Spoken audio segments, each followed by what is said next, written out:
몇 절 몇 절입니다 라고 일일이 말씀해 드릴 시간이 없습니다. 기억해 놓으셨다가 눈을 성경에서 떼지 마시고 말씀을 들으시면 되겠습니다.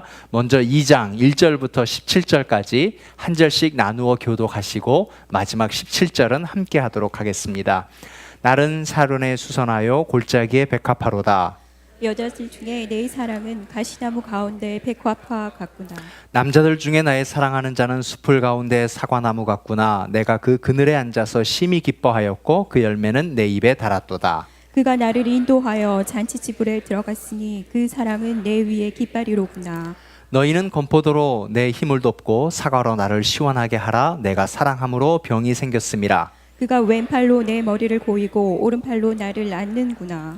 예루살렘 딸들아, 내가 노루와 들사슴을 두고 너희에게 부탁한다. 내 사랑이 원하기 전에는 흔들지 말고 깨우지 말지니라. 내 사랑하는 자의 목소리로구나. 보라, 그가 산에서 달리고 작은 산을 빨리 넘어오는구나. 내 사랑하는 자는 노루와도 같고 어린 사슴과도 같아서 우리 벽 뒤에 서서 창으로 들여다보며 창살 틈으로 엿보는구나. 나의 사랑하는 자가 내게 말하며 이르기를 나의 사랑 내 어여쁜 자야, 일어나서 함께 가자. 겨울도 지나고 비도 그쳤고 지면에는 꽃이 피고 새가 노래할 때가 이르렀는데 비둘기의 소리가 우리 땅에 들리는구나. 무화과 나무에는 푸른 열매가 익었고 포도나무는 꽃을 피워 향기를 토하는구나. 나의 사랑 나의 어여쁜 자야, 일어나서 함께 가자. 바위틈 낭떠러지 은밀한 곳에 있는 나의 비둘기야, 내가 내 얼굴을 보게 하라. 내 소리를 듣게 하라. 내 소리는 부드럽고 내 얼굴은 아름답구나. 우리를 위하여 여우 곧 포도원을 허는 작은 여우를 잡으라. 우리의 포도원에 꽃이 피었음이라. 내 사랑하는 자는 내게 속하였고 나는 그에게 속하였도다. 그가 백합화 가운데에서 양떼를 먹이는구나. 내 사랑하는 자야, 날이 저물고 그림자가 사라지기 전에 돌아와서 베델리산의 노루와 어린 사슴 같을지라. 아멘. 하나님이 우리를 안아주셨습니다. 아버지는 늘 그런 분이십니다. 우리를 꼭 껴안아 주십니다. 하나님이 안아주셨다라고 하는 것은 우리가 하나님의 보호 아래에 있다, 그리고 그곳이 가장 안전하다라는 것입니다. 하나님의 백성들을 한 번은 광야에 모르셨습니다. 광야로 인도하신 하나님은 그 광야가 무섭고 안전하지 못하고 또 아무것도 없다라는 것이 아니라 그러한 상황 속에서 내가 너를 안아주겠다라는 것입니다. 광야, 아무것도 없는 곳이었습니다. 그런데 하나님이 안아주시니 아무것도 없는 곳이 풍요로운 곳이 되었습니다. 광야 참 무서운 곳입니다. 들짐승과 안전한 곳이 하나도 없습니다. 주위에 갑자기 아말렉이나 블레셋 같은 그런 적군이 달려올 수 있단 말입니다. 그런데 하나님이 그때마다 안아주셨습니다. 하나님이 안아주시니 가장 안전한 곳이 되었습니다. 여러분, 이 뉴욕이 어떤 곳인지 모르지만 이 광야 같은 뉴욕이라 할지라도 하나님이 안아주시는 곳이 가장 풍요롭고 안전한 곳인 줄로 믿습니다. 하나님이 우리를 그렇게 안아주셔서 오늘 여기에 예배 자리에 오게 된 줄로 믿습니다. 자, 그러면 하나님은 왜 우리를 안아주시는 걸까요? 도대체 우리가 누구길래 안아주시는 걸까요? 하나님은 우리를 샤론에 수선하여 골짜기에 백합하라 했습니다. 샤론, 우리가 대개 주님을 이야기할 때 샤론의 꽃 예수라 하잖아요. 주님을 위한 수선화로 우리를 이 땅에 부르셨다라는 것입니다. 수선화가 어떤 꽃이냐? 영어 성경에는 로즈다, 장미다, 그게 중요한 것이 아닙니다. 샤론의 장미요, 샤론의 수선화다라는 것입니다. 우리 예수 그리스도와 동역하기 위하여서 하나님은 우리를 부르셨고 여전히 우리를 위해 투자하신다라는 것입니다. 우리가 비록 골짜기에 있을 때라도요. 자, 샤론의 수선화라고 했습니다. 수선화가 할 수 있는 것이 무엇입니까? 아무것도 할 수 없는 일입니다. 누군가가 씨를 뿌렸기에, 또 누군가가 물을 주었기에 그 꽃이 자라난 것입니다. 자라나서 향기를 보니까, 또 자라난 그 꽃의 모양을 보니까 비로소 수선화의 향기를 내더란 말입니다. 샤론 옆에 있는 샤론의 수선화란 말입니다. 우리가 능력이 있다고요. 우리가 영어를 잘해서 미국에 왔다고요. 뉴욕에서 살고 있는 것이 좀 가지고 있다고요. 그렇지 않습니다. 우리가 한 것이 아니고 하나님이 이끄셨고 하나님이 씨 뿌리셨고 하나님이 우리를 이 땅에서 수선화의 향기를 갖게 하시는 그 이유는 예수와 함께 살라는 뜻인 줄로 믿습니다. 그래서 하나님이 우리로 하여금 교회를 세우게 하시는 것입니다. 그래서 우리로 하여금 예수 그리스도의 향기를 발할 수 있게 하신다라고 하는 것입니다. 그러므로 샤론의 수선하다라고 하는 것은 우리가 겸손함으로 하나님 앞에 달려가는 것입니다. 비록 골짜기라도. 골짜기는 늘 구약 성경에는 낮은 곳, 음침한 곳, 어두운 곳, 그래서 세상의 아주 타락한 부분을 설명할 때 골짜기라 표현하였습니다. 하나님은 골짜기에 세상의 타락 가운데 우리를 백합화로 보셨습니다. 2절에는 가시나무 가운데에서도 우리를 백합화라 하셨습니다. 가시나무. 창세기 3장 말씀을 기억해 보십시오. 아담이 죄로 타락했을 때 너로 인하여서 가시덤불이 생겨나리라, 가시가 되리라. 그 세상의 타락 가운데, 죄 가운데 우리에게 가시가 나온다 할지라도, 죄의 열매, 죄의 결과가 있다 할지라도 여전히 하나님은 우리를 죄인으로 보지 않으시고 백합화로 보신다라는 것입니다. 거룩한 하나님의 자녀로 보신다라는 것입니다. 우리가 샤론의 수선화가 되기 위하여서, 주님과 함께 동역하기 위하여서, 이 땅에 하나님의 교회를 세우기 위하여서 하나님은 거룩하지 못한 우리를 거룩으로, 모습으로 바꾸어 주시고 변화를 기대하시면서 여전히 우리를 사랑하신다라는 것입니다. 이 말씀의 은혜를 입은 바울이 기도가 바뀌었습니다. 에베소서 1장에 바울이 기도가 바뀌는 첫 장면을 소개하는데, 하나님을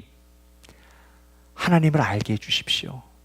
바울의 기도는, 바울의 소망은 하나님을 조금씩 알아가는 것이었습니다. 하나님을 알게 해주십시오. 그 다음에 바울의 기도는 부르심의 소망이 무엇인지 깨닫게 하여 주옵소서. 하나님, 나를 왜 이 땅에 부르셨습니까? 또 하나님, 왜 나를 저곳으로 가게 하십니까?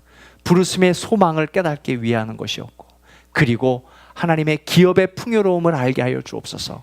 왜 하나님께서 샤론의 장미가 되게 하시는지, 이 골짜기 가운데서도 하나님의 백합화의 모습을 잊지 않고 살게 하시는지, 거룩이 무엇인지 그것을 알고 그 부르심의 소망을 깨닫기 위하여서 바울은 기도하였다라고 하는 것입니다. 사랑하는 여러분, 우리가 그렇게 기도했으면 좋겠습니다. 우리가 그렇게 기도할 때 우리의 삶이 거룩의 모습으로 변화하게 될 줄로 믿습니다. 거룩이 무엇이겠습니까? 저는 거룩이 이 아가서를 통하여서 우리의 삶이 정리정돈되는 것이 거룩이라고 생각됩니다. 거룩은 우리말로, 우리가 쉽게 사용하는 말로 깨끗한 것이지요. 하나님 앞에 깨끗한 자로 살아가는 것, 그것이 참 중요한 복인 줄로 믿습니다. 근데 여러분, 우리가 깨끗하다 했을 때 새 것을 깨끗하다고 하지는 않지 않습니까? 집에 들어가서도 정리정돈이 되어 있으면, 야, 오늘 우리 집 깨끗하네. 교회가 정리정돈되어 있으면, 야, 우리 교회 깨끗하네. 그렇습니다. 우리의 삶이 비록 골짜기 같은 타락한 곳에 살아간다 할지라도 내 삶이 정리정돈이 되면 하나님 보시기에 깨끗한 삶이 되리라 믿습니다.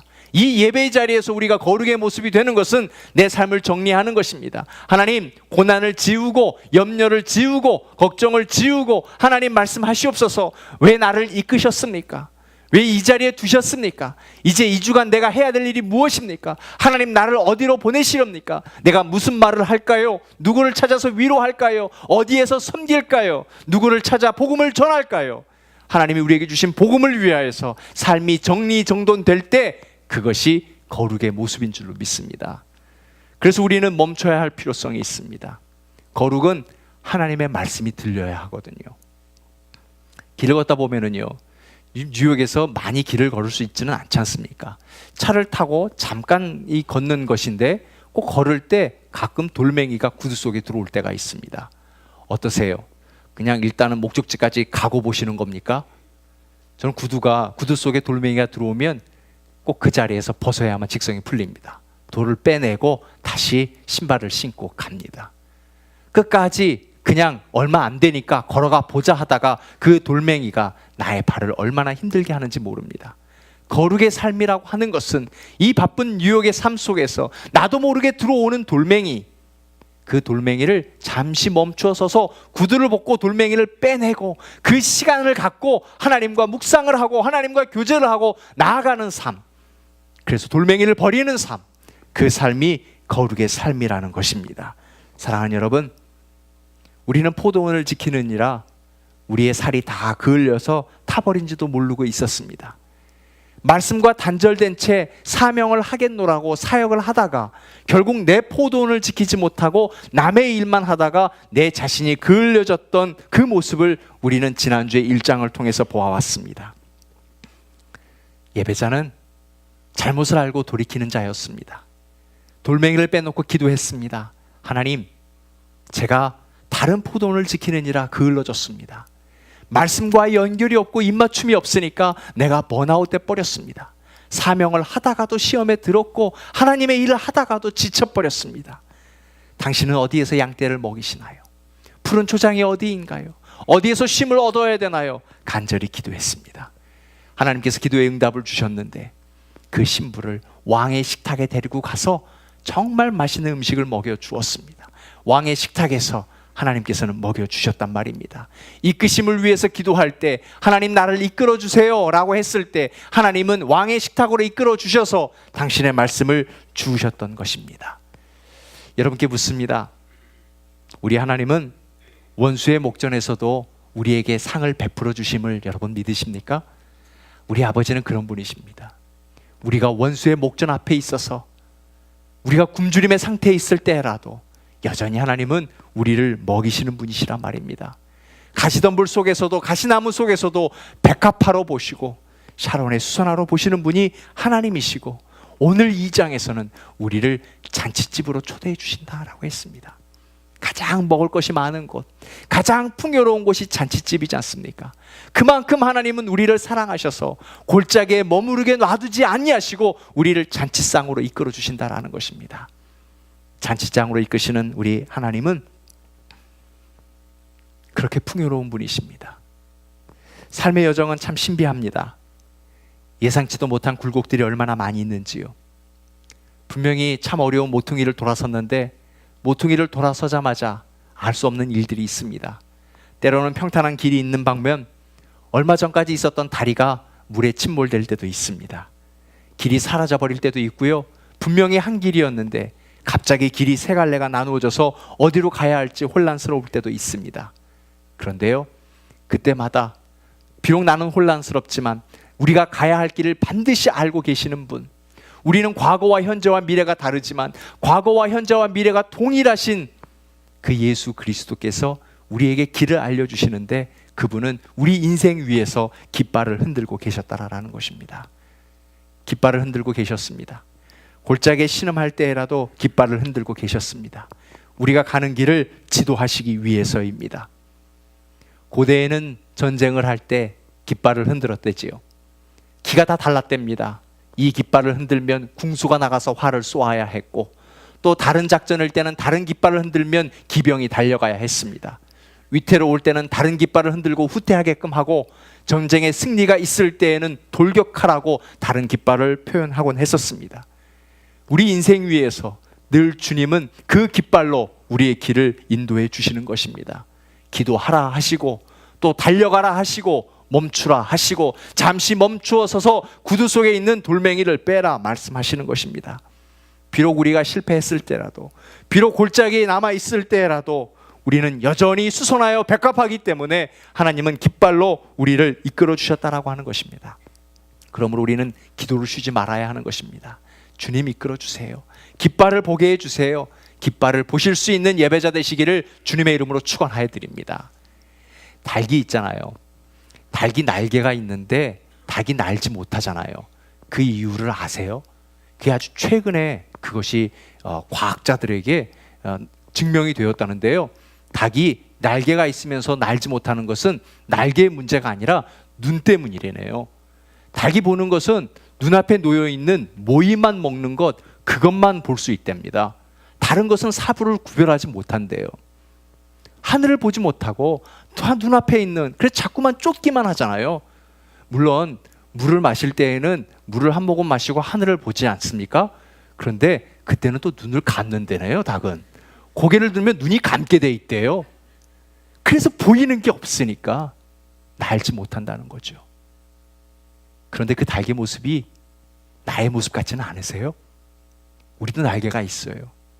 특별히 뉴욕에서 살고 있는 우리 한인 이민교회들, 우리 한인 그리스도인들, 정말 큰 날개가 있는데 그 날개를 가지고서도 날지 못하고 그 날개로서도 선교하지 못하고 그 날개로서도 구제하지 못하고 참 예배자 되지 못하는 것은 우리는 하늘을 보지 못하고 눈앞에 보이는 것만 쫓아가기 때문이라지요. 사랑하는 여러분, 하나님이 우리에게 수선하라 불러주시며 백합하라 불러주시며 우리에게 참 좋은 은사를 주셨습니다. 날개가 있습니다. 그 날개로 나실 수 있는 예배자 되시기를 주님의 이름으로 축원하여 드립니다. 펄 존슨이 쓴 책인데요, The Reno Principle이라는 책, 우리말로는 코뿔소 이론이라고 이렇게 번역되어서 나와 있는 책입니다. 이 코뿔소가 정말 장점이 많은 동물이랍니다. 거의 모든 동물 중에 거의 약점이 없는 동물 중에 하나래요. 그런데 이 코뿔소에게 약점이 딱 두 가지가 있습니다. 하나는 시력이 나쁘고 하나는 머리가 나쁘다는 겁니다. 그래서 코뿔소는 뭔가 눈앞에 아른거린 것이 있잖아요. 그러면은 가만히 있거나 아니면 아른거릴 때 돌진해 버린다는 겁니다. 워낙 힘이 세니까. 근데 이 폴 존슨이 얘기하는 것은 코뿔소를 설명하는 것이 아니라 도시에 사는 21세기형 현대인들이 바로 코뿔소 같다는 거예요. 그냥 눈에 보이면 아른거리면 무조건 돌진해 버린다는 겁니다. 그래서 분노하고, 그러기 때문에 피곤하고, 늘 지쳐에 찌든 삶, 도시인의 삶, 현대인의 삶이 그거라는 겁니다. 사랑하는 여러분, 때로 우리는 말씀을 위해서 멈출 필요성이 있습니다. 우리는 좀 멈추어 서서 하나님을 바라볼 필요성이 있습니다. 여전히 저 위에서 깃발을 흔들고 계시는데 지금은 달릴 때가 아니라고, 돌진하지 말라고, 지금 우리가 향해 가는 것은 아군이라고 말씀하시는데 우리가 눈에 확인도 안 한 채 우리의 힘만 가지고 돌진해 버린다라는 거죠. 사랑하는 여러분, 우리에게는 말씀의 입맞춤이 필요합니다. 지금은 좀 멈추어 서서 기도해야 합니다. 지금은 멈추어 서서 주님의 깃발을 확인해야 합니다. 지금은 멈추어져서 영혼의 감독자 되시는 우리 주님이 하신 사인을 보고 달려가야 할지, 도로를 해야 할지, 치고 달려야 될지 그 사인을 보고 움직여야 될 때라고 하는 것입니다. 말씀은 건포도에 힘을 줍니다. 그리고 사과에 시원함을 줍니다. 말씀의 힘은 바로 그것입니다.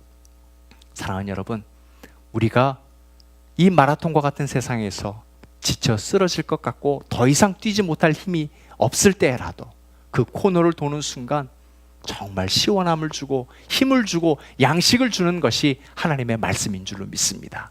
이번 주간에도 말씀으로 힘을 얻고 말씀으로 위로함을 받으시기를 주님의 이름으로 축원하여 드립니다. 말씀이 왜 우리에게 필요한가? 말씀의 입맞춤, 말씀의 삶에 의해서 잠시 멈췄으면 그동안 보지 못했던 것을 보게 되는데 하나님의 왼팔과 하나님의 오른팔을 보게 된다는 겁니다. 히브리적 사유라는 말이 있습니다. 성경을 읽을 때 아무래도 이 히브리식 사고를 가지고 성경을 읽는 것이 큰 도움이 된다는 겁니다. 이 히브리적 사고방식의 왼쪽 왼팔이라는 것은 보이지 않는 것을 말하는 것입니다. 오른손이 한 일을 왼손도 모르게 하라. 또 오늘 하나님의 왼팔로 내 머리를 고이시고 오른팔로 나를 안는구나. 하나님은 보이지 않게 일을 하시는 분이십니다. 보이지 않는다고 하나님이 안 계시는 것 아니잖아요. 우리가 알 수 없다고 해서 하나님이 일하시지 않는 분 아니잖아요. 하나님은 정말 우리가 알지 못했던 그때부터 지금까지 끊임없이 쉬지 않고 일하시는 분이십니다. 동의하세요? 하나님은 우리가 원치 않았지만, 우리가 알지 못했지만 이미 하나님은 수만 년 전부터 계획하시고 우리를 이 인생 가운데 내어놓으셨습니다. 그리고 하나님은 계속해서 일을 하신단 말입니다. 그 일을 하신 하나님, 우리는 보이지 않는다고, 알 수 없다고 우리가 얼마나 많이 원망했었습니까? 하나님, 왜 내게 이러한 일이 일어나야 됩니까? 왜 나에게 사랑하는 사람이 떠나가야 하는 것입니까? 왜 내가 잃어야 합니까? 왜 나는 없어야 합니까? 나는 왜 외로워야 합니까? 나는 왜 아파야 합니까? 하나님이라고 하지만 결국 그 모퉁이를 돌아서고 나면, 홍해를 건너고 나서 돌아보면, 모든 길을 지나간 다음에 돌아보면 하나님의 만지심이 없었던 적은 한 번도 없지 않았습니까? 그제서야 우리는 얘기합니다. 여호와께서 수풀에 번제할 양을 준비해 두셨을 때 비로소 우리는 여호와 이래. 바로 그것이 하나님의 왼팔인 것입니다. 사랑하는 여러분, 아직 없으시다고, 지금 힘들다고, 아직 일이 잘 풀리지 않는다고, 문제가 해결되지 않았다고 조급해하지 마십시오. 하나님은 반드시 왼팔로 지금 우리를 안아주고 계시는 줄로 믿습니다. 조금만 지나면, 이 모퉁이만 돌면, 우리가 기도를 놓치지 아니하고 말씀의 입맞춤만 되면 왼팔로 나를 안고 내 머리를 고이신 하나님을 만나게 될 줄로 믿습니다. 그때마다 우리가 하나님을 모를까 봐, 지쳐버릴까 봐 매 순간순간마다 하나님은 오른팔로 나를 위로하여 주십니다. 보이는 하나님, 하나님의 활동이 보이는 것입니다. 누군가를 통해서 나를 위로하게 하여 주시고, 여전히 이 예배 가운데 나의 마음을 어루만져 주시고, 나에게 소망을 주시고, 나를 위로하여 주시고, 나에게 기도 제목을 주시고, 다시 일어설 힘을 주시고, 건포도의 힘을 주시고, 사과의 시원함을 주시는 분, 그분이 바로 하나님의 오른팔로 나를 안아주시는 기쁨이다라는 것입니다. 바로 이 예배 시간입니다. 이 자리에서 오른팔로 나를 안아주시는 하나님의 축복을 느끼시기를 주님의 이름으로 축원하여 드립니다. 우리는 문제를 만날 때마다 풀 수 있는 공식을 원합니다. 그렇지만 하나님은 공식보다 관계를 원하시는 분이십니다. 우리는 하나님과의 관계마저 공식으로 만들려 합니다. 그렇지만 하나님은 나를 알아라, 나와 시간을 보내고 너의 삶 모든 분야에서 나를 최우선으로 두면 안 되겠니? 말씀하시는 것입니다. 이것이 우리의 삶을 바라보는 방법입니다. 그래서 하나님은 아무런 공식 없이 우리를 안아주시는 것입니다. 안아주실 때 공식이 있나요? 오른쪽으로 안을까? 왼쪽으로 안을까? 하나님은 그렇지 않으십니다. 하나님은 망설이지 않습니다. 하나님은 우리를 보는 순간 우리를 골짜기의 백합화로 보시기 때문에, 샤론의 수선화로 보시기 때문에 우리를 그냥 그 자리에 공식 없이 안아주시는 분이 하나님인 줄로 믿습니다. 그렇게 하나님과의 교제가 가까워지시기를 주님의 이름으로 축원하여 드립니다. 하나님은 늘 우리를 그렇게 안아주셨던 분이십니다. 믿지 않으시니까 증거를 대겠습니다. 이사야 46장 4절입니다. 우리 같이 한번 읽겠습니다. 시작. 너희가 노년에 이르기까지 내가 그리하겠고 백발이 되기까지 내가 너희를 품을 것이라. 내가 지었은즉 내가 업을 것이요 내가 품하여 구하여 내리라. 아멘. 내가 노년에 이르기까지. 그러면 괄호 속에 있는 거 보셨어요? 언제부터요? 태어날 때부터 노년에 이르기까지 그리하겠고 백발이 되기까지. 보셨어요? 너희가 아직 머리카락이 나기 전부터 백발이 되기까지. 하나님은 그런 분이셨습니다. 한 번도 우리를 앉는 자리에서 놓아주신 적이 없었던 것입니다.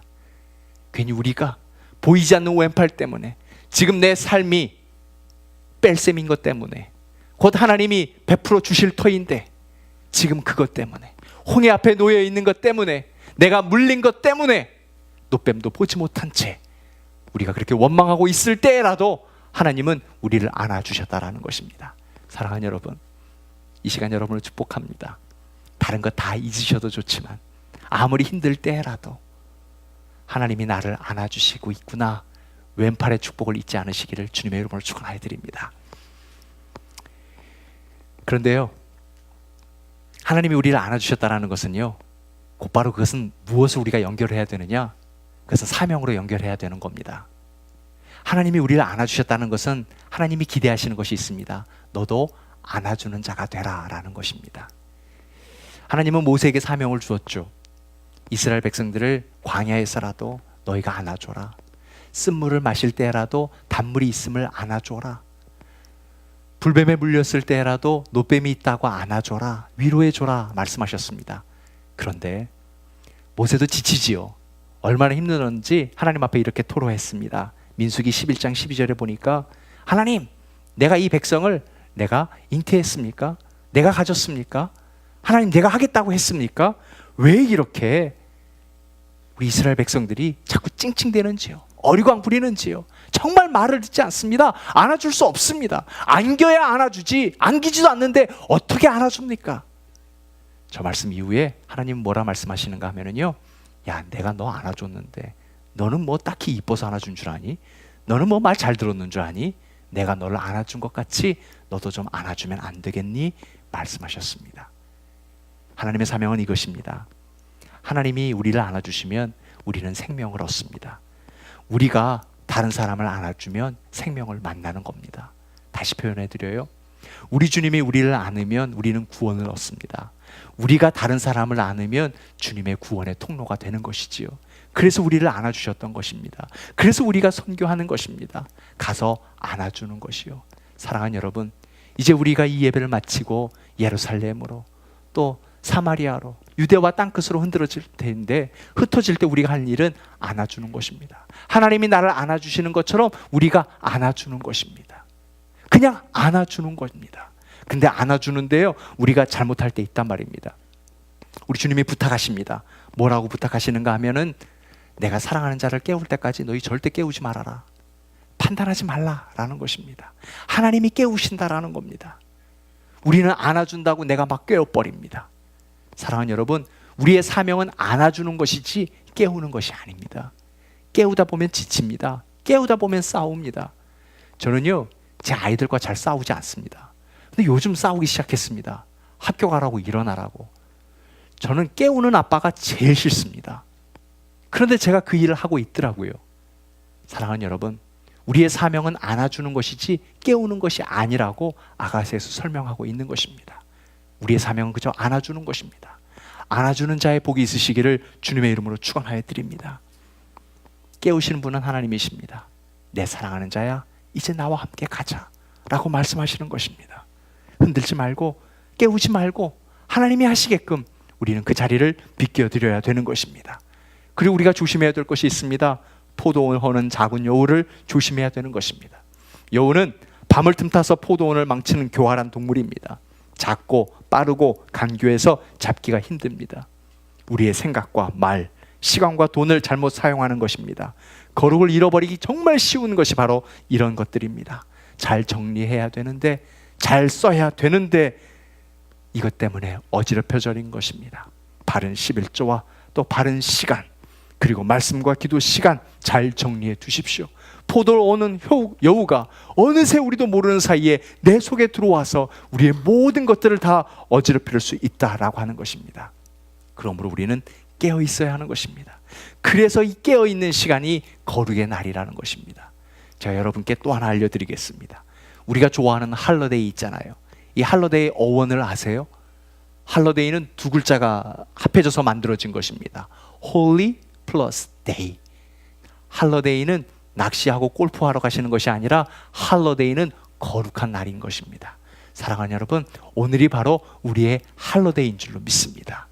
우리의 삶이 정리되는 순간이죠.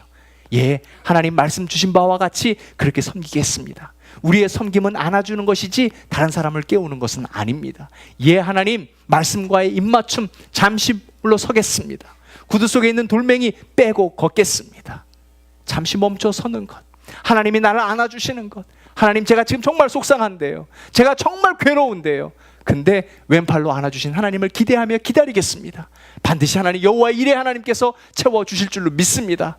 이 예배 시간에 여전히 변함없이 오른팔로 나를 안아주신 하나님, 하나님은 보호 아래 있습니다.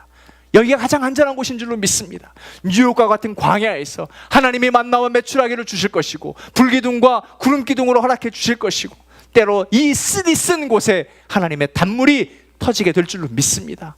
막혀있는 깜깜한 곳이라 할지라도 하나님이 열게 해주실 때 홍해가 갈라지게 될 줄로 믿습니다. 그렇게 나아가는 거란 말입니다. 그렇게 하나님 앞에 나아가는 거란 말입니다. 사랑하는 여러분, 하루하루 매 순간순간이 우리의 할러데이시기를 주님의 이름으로 축원하여 드립니다.